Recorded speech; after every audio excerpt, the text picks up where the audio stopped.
Vamos lá, meus bebês jurídicos, teoria do crime, aula 2. Hoje a gente vai falar de princípios do direito penal. Eu selecionei os princípios mais importantes, mais cobrados em concursos em geral, tá? E, sem delongas, tá bom, gente? Já deixa o like lá aqui no vídeo, já vamos aí deixar esse conteúdo acessível para mais gente que precisa estudar o direito penal, que quer um direito penal objetivo, direito penal do zero, tá? E vamos lá. Não esquece de me seguir também nas outras redes, professora Nara Fernandes no Instagram e também no TikTok, tá bom? Sempre com conteúdos de criminologia e direito penal. Primeiro princípio, gente, princípio da legalidade. Não sabe esse princípio? Volta para a base, como diria o Mano Brown. Volta porque é o primeiro que a gente tem que saber de direito penal. Princípio da legalidade. Nullum crimen, nullum pena, sine praevia lege. Por que praevia lege? Porque a lei tem que ser prévia. Eu não posso fazer um crime hoje e uma lei amanhã e aplicar, tá bom? Então, tá lá no artigo 1º do Código Penal, o nosso pai dos burros tem que estar sempre à mão aí. Tem só alguns livros aqui em cima da minha mesa, tá? Tem que ser sempre à mão aí o nosso vadimécum, ó. O meu é de 2022, cadê aqui, ó? 2022. Quem quiser me dar um 2023, fique à vontade para presentear-me. Então, tá lá no artigo 1º. Não há crime sem lei anterior que o define, não há pena sem prévia cominação legal. Que não se confunde, gente, já falei lá no meu Instagram, que não se confunde com o princípio da reserva legal, tá? O que é o princípio da reserva legal? Da legalidade, nullum crime, nullum pena, sine praevia lege. E da reserva legal? Da legalidade, precisa ter uma lei. Quem que pode fazer essa lei? Qualquer pessoa? O Joãozinho? O vereador? O gordão da adega aqui, vereador de São Bernardo?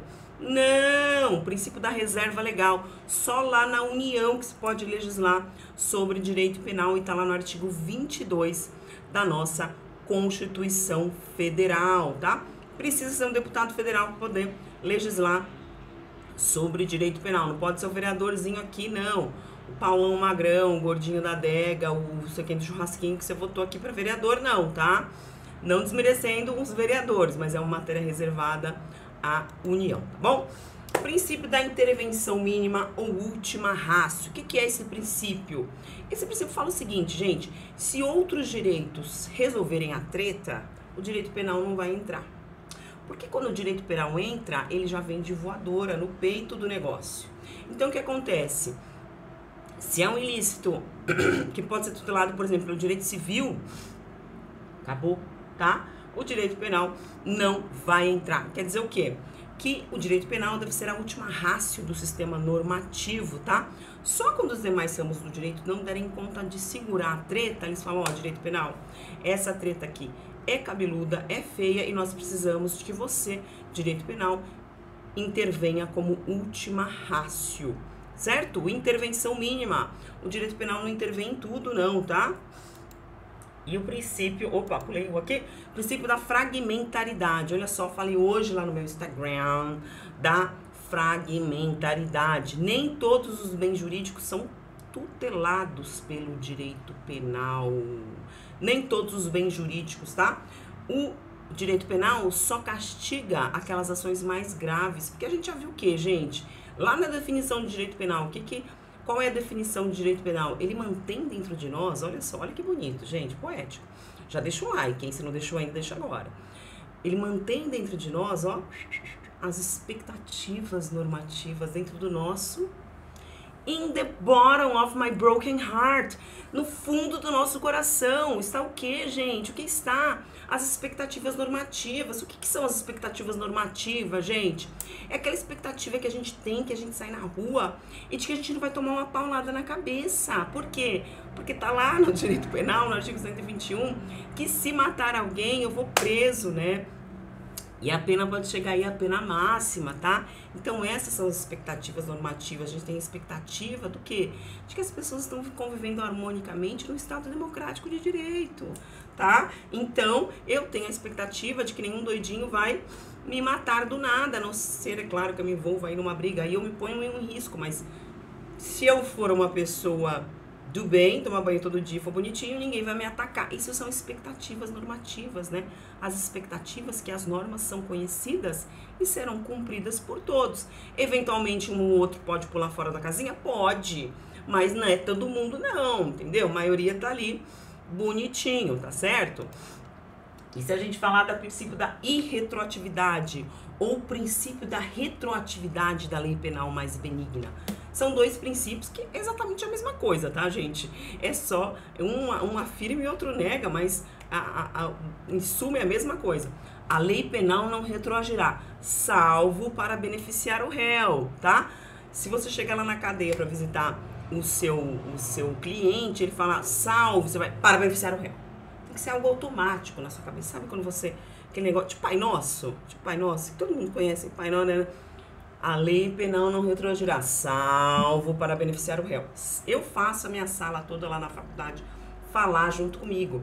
A lei penal não retroagirá. E aí eles continuam, porque, gente, isso tem que estar guardado na cabeça de todo estudante de direito. Isso é basilar, tá? A lei penal não retroagirá, salvo para beneficiar o réu. Então, a lei penal é retroativa, mas ela é retroativa quando ela for mais benéfica para o réu, tá bom? Tá sempre garantindo ali os direitos mínimos ao cidadão. A gente viu por quê, né, gente? A gente viu por quê? Porque senão a gente volta lá para trás e a gente vai ter o que a gente viu na primeira aula, que é aquela morte para sempre, né? Vai começar a pendurar os negros aí e deixar a carne cair. Então, não é assim que se trabalha no Estado democrático de direito. Vamos garantir o mínimo, tá? O mínimo para aquele que é acusado, tá bom? E o princípio da adequação social. Então, o direito penal, ele só tipifica condutas que têm uma certa relevância social também. Olha só, lá em 2005 era crime, o adultério era crime até 2005, sabia? E lá atrás, nas ordenações filipinas, as amantes poderiam receber a pena capital. E quem aplicava essa pena capital, quem era? Poderia ser até o próprio ofendido, não é verdade? Então, olha só, pela adequação social, o adultério é algo um pouco mais tolerado. Ou não, né? Depende aí. Mas para o direito penal caiu em 2005, tá? Então, o direito penal, ele caminha para e passo com a sociedade. Então, se a sociedade está tolerando o adultério, então, aí ela foi, então, absorvida pelo princípio da adequação social e houve aí abolício crimes, tá? E o princípio da insignificância, esse é ótimo, e não confundam com os demais. O pretor não cuida de ninharias. Esse aqui eu explico muito em aula, gente. Eu faço o seguinte, olha só. Direito penal só protege os bens jurídicos mais importantes. Beleza? Beleza. Beleza, legal. Para eu cometer o ilícito penal, eu tenho que afetar o bem jurídico de alguém. Beleza? Beleza, legal. Então, vamos dizer que eu vou lá e roubo um celular da professora, né? Roubo o celular da professora, que não é o celular de última moda, não é o celular mais daorinha, mas se tirar do meu patrimônio, gente, vai diminuir meu patrimônio, pelo amor de Deus. Sou professora, fiz voto de pobreza. Então, é claro que para mim terá uma significância. Vamos dizer que eu vou lá no Pão de Açúcar e roubo o quê? Um par de chinelos porque eu estou descalça. O juiz, o delegado, pode aplicar o princípio da insignificância ou eu diminuir o patrimônio aí do Pão de Açúcar? O Abílio Diniz vai falar, nossa, tô andando descalço, porque a Nara foi lá e roubou minha chinela? Obviamente não, né, gente? Então, gente, lá no direito romano, que a gente nem estuda mais hoje em dia, mas eu, como sou uma jovem senhora, estudei, tá? A gente falava o seguinte, que o pretor não cuida de ninharias, tá bom? Então, por isso, aplica-se aí o princípio da insignificância quando a ofensa ao bem jurídico não for relevante, tá bom? Olha só, passando para o próximo. Princípio da culpabilidade. Atribui-se em direito penal um triplo sentido ao conceito da culpabilidade. Fundamento da pena.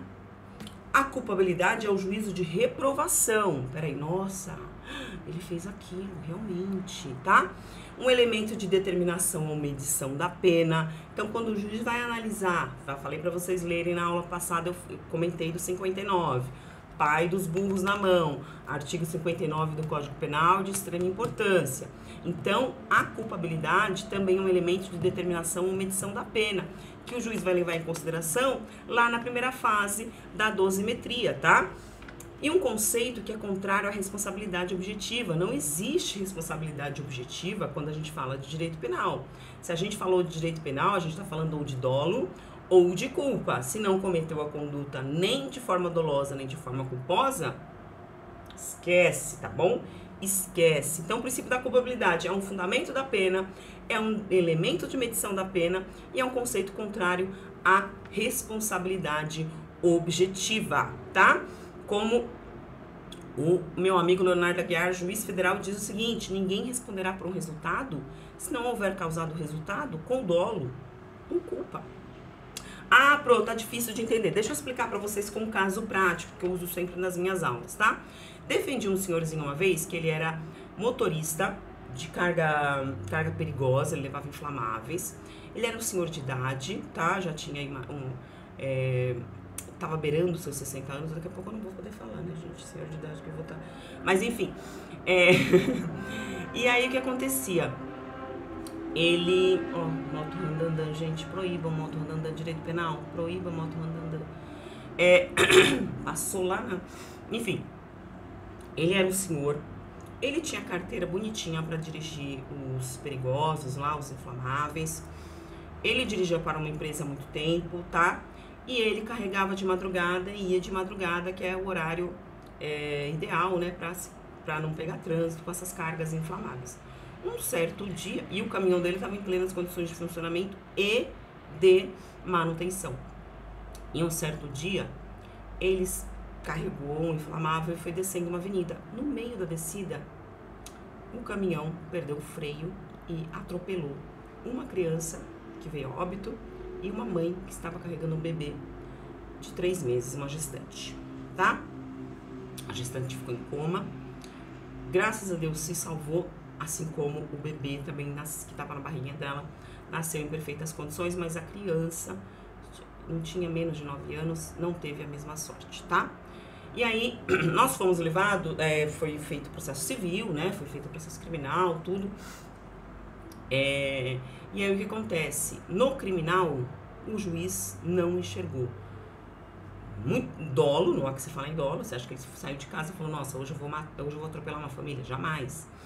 E culpa, porque a carteira dele estava em dia, ele obviamente foi feito teste de alcoolemia, obviamente não estava alcoolizado, o carro estava em perfeitas condições, as manutenções estavam feitas, a documentação do veículo estava paga, estava tudo certinho, não tinha como ele ser responsabilizado na esfera criminal, tá? Nem por dolo, nem por culpa. E aí, por não haver no direito penal a responsabilidade objetiva, que só considera o nexo causal e o dano, tá? Houve o dano? Com certeza. Foi causado por ele? Com certeza. Mas não foi nem a título de dolo e nem a título de culpa. E aí o juiz absolveu.